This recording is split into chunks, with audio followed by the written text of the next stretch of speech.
kii nga xam ne mooy Adji Mass nee na day jël Badou Sylla ak Diaw Ketchup yóbbu leen cyber criminalité ñu àtte leen ndax ñaari jigéen ci genn góor loolu tooñ la n'est-ce pas waaw balaa loolu cyber criminalité comme que kayit yi bari na fa carte yi bari na fa te am na yoo xam ne jorul muy dem mën nañoo toog fii man mii monsieur le juge Lo ma àtte leen waaw ngeen déglu bu baax nag léegi kii di Badou Sylla ak Diaw Ketchup lii lan wax. balaa ñoo sori. waaw Adji Mass dégg naa ñëw na nu mu mujjee. Diaw ndam demul ndam dikkul. waaw. ci noonu benn dugg na léegi kii nga xam ne mooy Adji Mass mi nga xam ne mooy aji yóbbu pelante bi ak aji wax ñu tëjee lii la wax. waaye Badou Faye Badou xamu nu mu tudd ki doon ànd Moussa Faye ak journaliste bi ñooñu duñ ko defati barke salatul fàtte nee naa ko da ngeen di toog procureur toog ma toog barke yonent bi amul kenn koy tax ma bàyyi leen boo leen yëgoon seen i mbalak dooma ci boole yow Badou Faye dañ lay gis rek xaw ma noo tudd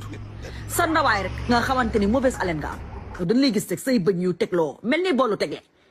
sa ndawaay nga mel ni cuccu titin yow nga war a toog di yàq kenn sa tubay jooju ku ko gis xam ne dara nekkul ci biir nga war a dem te galam travel day defar cuccu defar lépp nga war fa dem lijjanti sa cuccu bi mu jug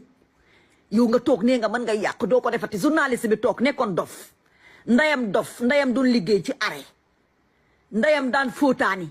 fóot ba weewu tànk yeeg weewu loxo yi lépp teg ay daba mu nekkoon dof bu te non Sénégal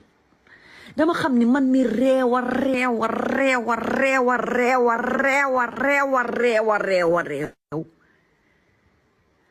ba des fois damay dem tàmbur fa day bu toll ni man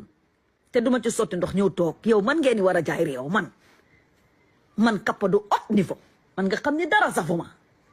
journaliste bi nee na man lay toog nee na sama tissi dafa yàqu. waaw ci noonu may laaj soxna Adji Mass aji yóbbu pelante gi nga xamante ni bi yaa war a pelante waate boo jëlee lii yóbbu jël li nga wax yóbbaale boo demee police danaan la kit ngeen waaw kit ngeen fi mu ne nii yow fi mu ne nii waroo leen topp waruñu laa topp kit ngeen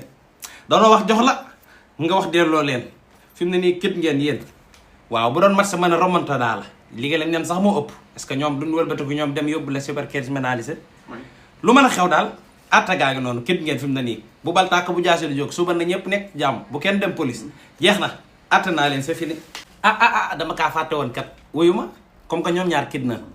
léegi man mi ci wax mbaa kenn waruma cee topp man ñoom ñaar kid nañ moom jeex na waaye man mii li ma ci wax nii mbaa kenn du ma ci topp ma nit